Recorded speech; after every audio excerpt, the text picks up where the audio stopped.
Greetings, my dear viewer. You're on the channel The Price of Cheating. The channel is for those who appreciate traditional family values and condemn adultery.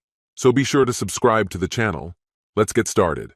That summer, it became clear that it was our last visit to the cottage by the lake. We had decided it was time to pass it on to our children, who wanted to keep it in the family.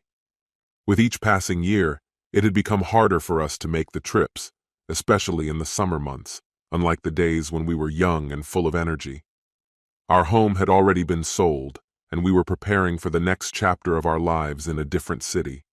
All our belongings were packed and sent to storage in the gated community where we planned to move in September. We left the cottage with only the clothes on our backs. We had also sold the car, leaving the old one parked by the lake, ready for our children to use when they arrived.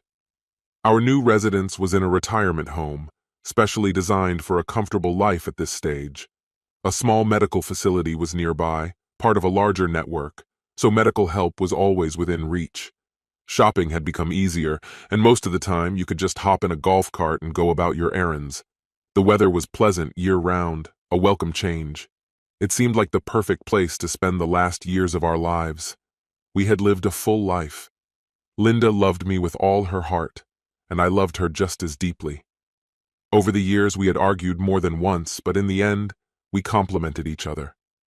Although our physical closeness had diminished over time, Linda remained a passionate woman, and we found other ways to maintain our emotional connection. We still kissed, hugged, and found comfort in quiet moments together. The act of hugging never lost its meaning, and sometimes we managed to reignite that spark of passion. Raising children brought us immeasurable joy. Each of them had found their own path in life, wonderful partners, and achieved success in their chosen ways. Together, Linda and I raised 4 children, and now we were surrounded by 10 grandchildren and 3 great-grandchildren, which filled our hearts with pride. Our children had always been our greatest source of happiness. One late August evening, the sky glowed with shades of pink and gold as the sun began to set, and the familiar sound of dragonflies filled the air. In this quiet moment, Linda turned to me and said, "There's something I need to tell you." I had expected this, sensing that this conversation would happen someday, and I was ready for it. In such a close-knit family, secrets rarely stay hidden for long. I had my own, and I wouldn't have been surprised if Linda knew them all. As for her secrets, I had long known the one that mattered most. "Yes," I replied calmly. I knew this conversation was coming. I had thought it would happen before our move, though I expected her to wait until we were closer to leaving. "You knew?" she asked in surprise. "How could you have known?" "I only decided today to tell you about how much alcohol I've been drinking lately." "Yes, my dear, I've noticed," I replied gently. "I saw that it was troubling you, especially since we've been drinking a lot of wine together. But I don't think you're becoming an alcoholic. I think you're just trying to ease the pain of your arthritis." "No," she shook her head. It's not that at all." "No, darling, that's not what I'm trying to say. We need to talk." "Oh no, you mean you found my stash?" "No." "The DNA test results?" Her voice faltered, tension hanging in the air. "Darling, there's nothing left to hide. I already know everything." "You did the DNA test?" "I did, almost 2 years ago, but I didn't really need it. The moment she was born, I saw his face in her. She was Linda's, but she wasn't mine. When you insisted on naming her Ava, everything became clear. It was obvious. You and James Miller deceived me. You named her after him, didn't you? When they took her blood after she was born, it was clear she wasn't mine. And later, when DNA tests became more accessible, I got a sample of James's hair. The results were undeniable. She's his. And you carried that with you all these years. Thomas, I'm truly sorry, I mean it. Why didn't you tell me sooner?" "Because we created something beautiful, and deep down I hoped it would never fall apart. I genuinely cared for you, and your infidelity didn't disrupt the rhythm of our everyday life. My main concern was always ensuring the kids felt stable, knowing we were both there for them. That's why I kept quiet about knowing about your affair. I knew you wouldn't have done the same. In fact, I always believed you would have sought revenge if our roles were reversed. Normally, I don't stay silent, but since you and James were careful with your affair and didn't confront me directly, Susan and I decided not to act. She took her time to understand what I was talking about. Susan was James's wife until his death a few years ago. She took her own life a year before our conversation. We always knew how to balance the scales. While you and James slipped away to the back seat of his car or disappeared into the woods, Susan and I were busy at home making children he thought were his. "What did you just say?" she murmured. "Yes," I calmly replied. James and Susan never had a chance to have children together.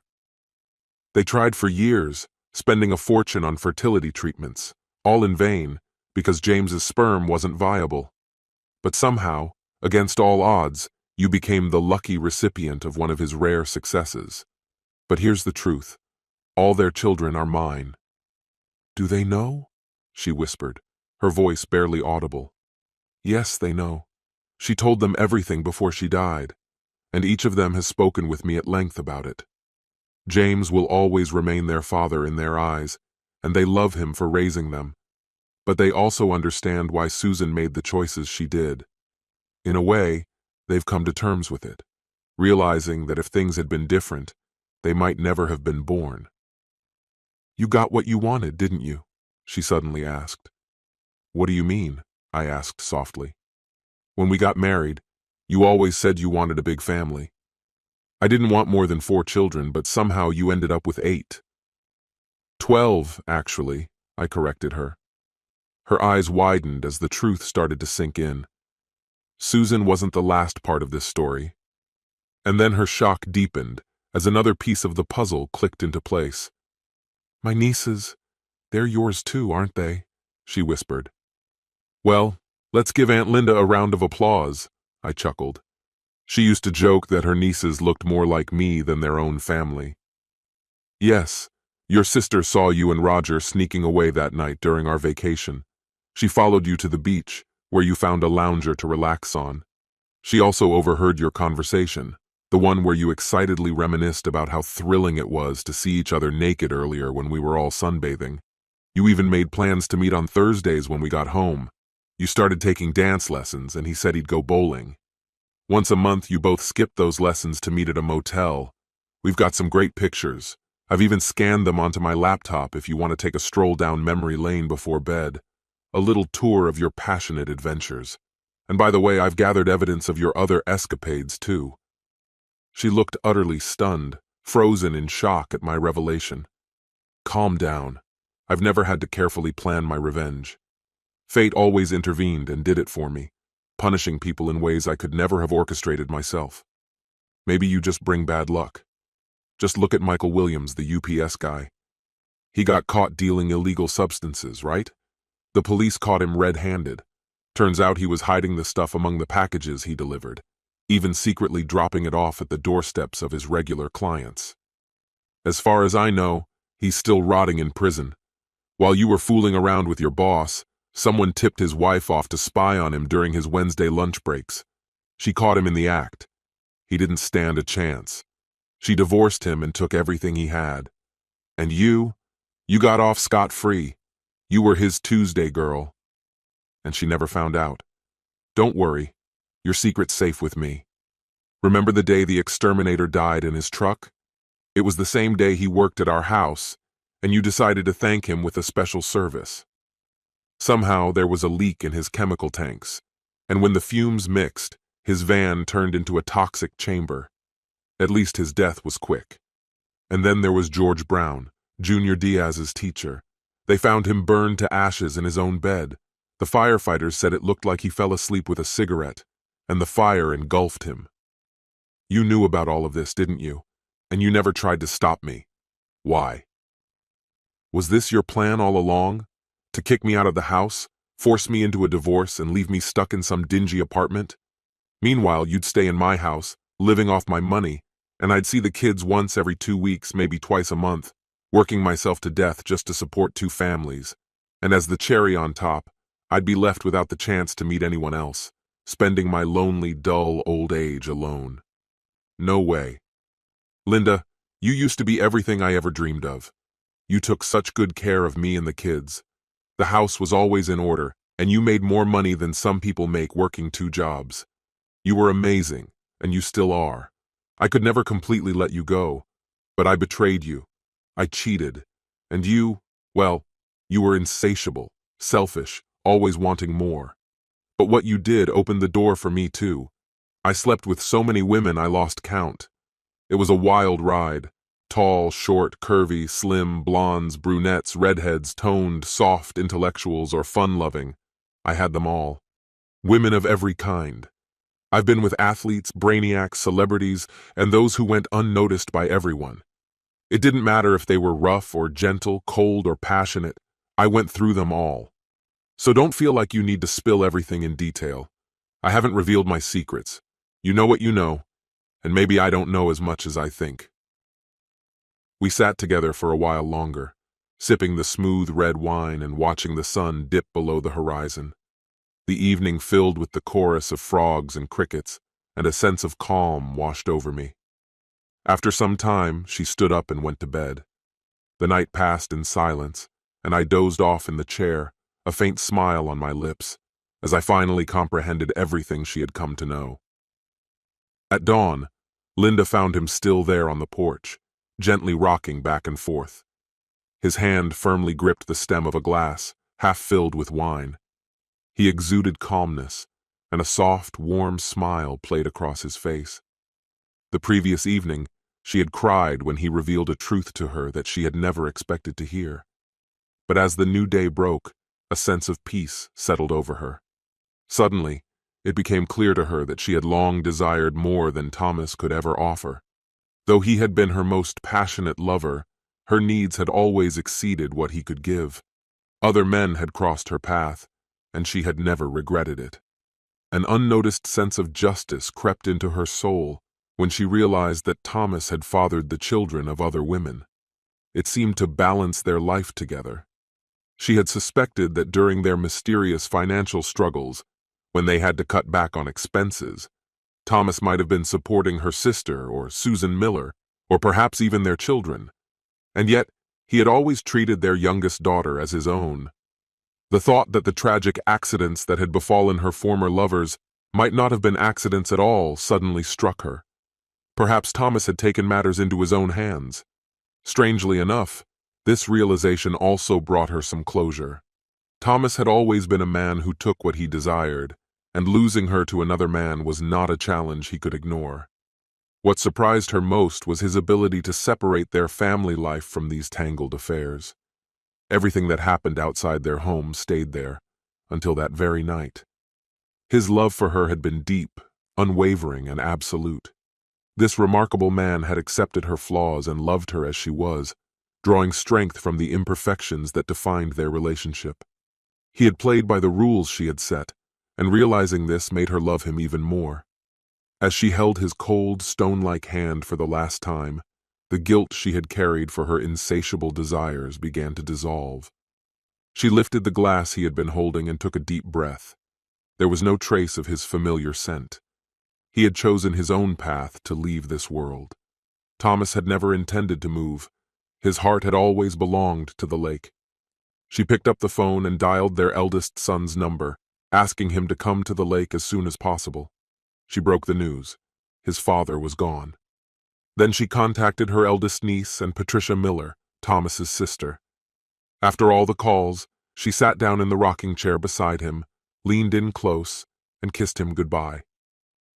"Thank you, my love," she whispered to his peaceful smile, still lingering on his lips, before finishing the remaining wine.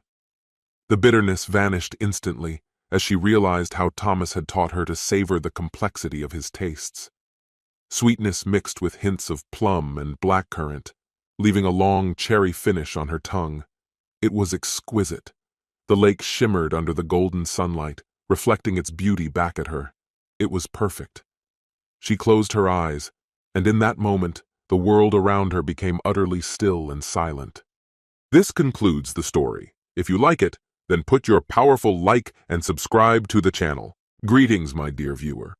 You're on the channel The Price of Cheating. The channel is for those who appreciate traditional family values and condemn adultery. So be sure to subscribe to the channel. Let's get started. My entire life seems like an endless series of disappointments. I can't bear it any longer. My hatred for my wife runs deep, and my feelings for the family are practically non-existent. The only thing keeping me afloat is my job. It's far from exciting, but it brings a strange sense of satisfaction. My name is Oliver Wilson, and I am a medical equipment technician. My job involves installing, calibrating, and servicing various medical devices in hospitals and imaging centers. I'm good at it. It's the only area of my life where I don't feel like a failure. And the rest? It's in complete decay. I've been married to Isla for 23 long years. We even went to the same school, but I didn't pay attention to her until I graduated from technical college. To be honest, I was never the guy you'd call attractive. I wasn't into sports, and social events never interested me. I didn't even attend the prom. Isla entered my life suddenly. One day we bumped into each other, and before I knew it, we were a couple. Back in school, Isla was practically inseparable from Richard Smith. They were always together. Richard? I barely knew him, but from what I'd heard, he wasn't the brightest. He struggled with school, and keeping a job seemed like an impossible task for him. So when Isla started paying attention to me, I admit I felt flattered. Maybe she was looking for something better. Isla was my first and, as it turned out, only partner. Shortly after we started dating, we got married, and 5 years later she became pregnant. I managed to get a decent job, and by the time Isla was pregnant with our daughter Mia, we had already bought a house. For a while it seemed like everything was going well, but really, what did I know? I had no idea what a real marriage was supposed to look like. I thought our marriage was normal simply because I had nothing to compare it to. Isla often traveled to visit her mother and sisters. I rarely went with her, usually because of work, and she didn't seem to mind traveling alone. Now, looking back, it all starts to make sense. As I gained more experience at work, opportunities for relocation began to arise. Every time a new job came up, it came with a higher salary and a more prestigious position. However, Isla only agreed to move if it brought us closer to where her family lived. I started taking on more hours at work, which didn't seem to bother her, and I began paying off the mortgage. Despite these improvements, our relationship remained stagnant. Our intimacy was, to say the least, mediocre, and we never built the deep connection that other couples seem to enjoy. We were more like two strangers living under the same roof. I tried to minimize the time I spent around her, mostly because her presence was far from pleasant. But the real problem was the kids. I found it hard to accept that they were mine, especially considering the chaos they brought into our lives. George had been arrested 3 times for fighting. Somehow, he always managed to avoid serious legal consequences. Every time I tried to impose some kind of punishment, Isla quickly put a stop to it. She made it clear that I had no right to be involved in raising her children. Mia wasn't much easier. Her rebellion manifested in different ways. She was rarely home and seemed to live without any rules. If there was a place on her body for a piercing, it was already there. Although her natural hair was chestnut, she constantly dyed it black, complemented by dark nail polish and black lipstick. Any criticism or attempt to set boundaries on my part was immediately dismissed by Isla. It seemed like the 3 of them existed in a separate universe, where I was irrelevant. In my own home, I was nothing more than a piece of furniture no one noticed. I considered the only positive quality of my children to be their frequent absence from home. The problem was, they rarely accompanied Isla on her trips to visit her parents. The kids constantly complained that it was boring there. Isla had been away for a week now. One of my former colleagues from the hospital came to the office for training on the new digital X-ray machines. "Liam, good to see you. How's it going?" I greeted him, my tone light and casual. "Hey, Oliver, I'm okay. Sorry to hear about your situation with Isla," Liam replied. I froze. Situation? What situation? And why did Liam know about issues in my marriage before I did? A heavy silence hung between us as I tried to process the unexpected comment. Oliver, did I say something wrong? Sorry if I crossed a line," Liam added uncertainly. "Liam, tell me what you know." My voice was firm, though my mind was still clouded with confusion. "Look, Oliver, I didn't mean to upset you. I've just been off my game lately and said something without thinking," Liam started to explain. "Cut the crap, Liam. Tell me what you've heard about my marriage or I'm going to lose it," I was quickly losing my patience. Well, you see, everyone thought you and Isla had split up, considering how much time she's been spending with Richard. She's been with him every day for the whole week. Sorry, man. Liam clearly felt uncomfortable. I stood there, stunned. What do you mean by spending time with Richard? I asked sharply. Richard's in hospice now. The hospital just opened a unit for patients like him. He has leukemia, and the doctors say he only has a few months left, maybe even weeks. Isla's been there constantly, Oliver, day and night. She's even stayed overnight a few times. I haven't spoken to her personally, but everyone's noticed. At that moment, everything fell into place. For over 2 decades, I had believed that Isla's frequent trips to her hometown were to visit her family, her mother, her sisters.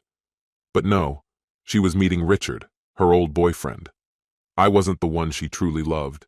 I was just the one who provided financial stability, a roof over her head, and money to support the kids. Then another thought hit me like a hammer. The kids, were they even mine? Liam, I need a favor. My voice was calm, despite the storm raging inside. Anything, Oliver. What do you need? Can you get me a sample of Richard Smith's DNA? Of course, Liam replied. His DNA is already in the database. Do you have Wi-Fi here? 5 minutes later, I was looking at a copy of Richard's DNA results. I thanked Liam, who returned to his training, leaving me alone with a truth I had never expected to learn. My next step was becoming frighteningly clear. After many years of living a life I had grown to despise, I finally mustered the courage to take a serious step. The rest of the day went smoothly. The company offered me options to relocate to 6 different places, but the chance to move to Belize caught my eye. They had been struggling to fill the position for a while, and when I agreed, their enthusiasm was genuine. After lunch, I headed straight to the bank and withdrew all my money. I knew I could handle the credit cards over the phone. The only serious issue left was the mortgage. We had built up considerable equity in the house, and its value had increased significantly over the years. Although I wasn't entirely sure how I would handle the mortgage, I knew time was working against me. My attention quickly shifted to another urgent task, getting DNA proof from the kids. There was a rundown tattoo parlor nearby. I had DNA samples from work, and I had a plan. To get a legal tattoo, you have to be over 18. I decided to use that to my advantage by offering the kids tattoos before they reached that age. They eagerly agreed. The tattoo artist, who seemed friendly enough, agreed to do the tattoos for the kids and convinced them to give DNA samples as part of the preparation. I signed everything without hesitation. When I got home, the kids were already there by coincidence. I told them I had vouchers for 2 free tattoos. They immediately started arguing over who would go first, and I, pretending to be a hesitant father, reluctantly agreed. 20 minutes later, I had their DNA samples and my kids had their first tattoos. I could only imagine Isla's fury. On the way back, I stopped at a hospital lab and dropped off the samples. The lab technician assured me the results would be ready the next day, and they would also include a sample from Richard. When I returned home, the kids eagerly showed off their new tattoos to their friends. I started packing the essentials into the car. I didn't need much. I already had my passport and a substantial amount of cash. The next morning, I told the kids they would be skipping school. I hinted that I had a surprise for them, but didn't reveal the details. A few hours later, we were driving toward the town where my cheating wife constantly went. Just as I parked, my phone buzzed. The results confirmed what I had expected. Richard was indeed the father of George and Mia. Finding the hospice wasn't hard. A nurse directed us to the room where Richard was. Smiling, I nudged the kids toward the hallway and said, "Go, meet your father." Their confused faces stared at me as they hesitantly made their way down the hall. As soon as they were out of sight, I turned and quickly left the hospital. I turned off my phone and began the drive back, stopping only briefly to refuel and grab a snack. My car was already packed and I didn't need anything from the house. Isla's clothes, her personal items, and the kids' belongings were all left behind. I had a decent relationship with 4 of the neighbors, though none of them could stand my kids. Still, they got along with me. I went around to each of them, asking for a little gas for the lawnmower. Placed 4 large fuel canisters on the porch while they all watched in silence. One by one, I carried them inside, poured the contents, and returned the empty containers to their owners. Don't rush to call the fire department, I advised. Wait until the fire really gets going. It would be smart to grab some garden hoses and soak the roofs well. We wouldn't want the fire to spread, right? They stood there, eyes wide open, unsure how to react. Finally, John Felix broke the awkward silence. Hey, Oliver, mind if I borrow your lawnmower? I chuckled quietly.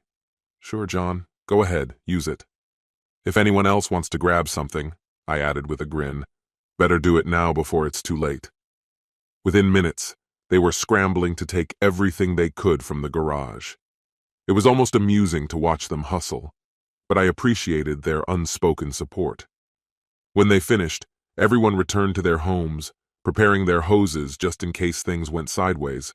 When everything was ready, I went inside and started the fire in several strategic spots. I didn't have much time, so I had to move quickly. I knew the statute of limitations on arson was 6 years, provided no one died. But I was sure that by then, I'd be long gone. I waved casually to the neighbors as I left, fully aware that I would never return here. 3 days later, I found myself in a cabin by the lake, ready to start a new life. What happened afterward? About a week later, Richard died. His life insurance payout wasn't bad, and his mother was the primary beneficiary. The insurance company refused to cover the fire damage. It's hard to argue with arson when 4 witnesses saw it. George turned 18 and got arrested again for dealing drugs. This time, he was sentenced to 5 to 12 years. Mia fled the country, got involved in some underground film industry, and disappeared without a trace 3 months later. And Isla? She stayed in her mother's house. From what I've heard, she and her sister don't get along very well. Their family is barely scraping by, as Isla's sister has 3 young kids. Her husband left when he realized the youngest child wasn't his. All in all, it doesn't concern me anymore. I'm moving on, and that's exactly what I'm doing. This concludes the story. If you like it, then put your powerful like and subscribe to the channel.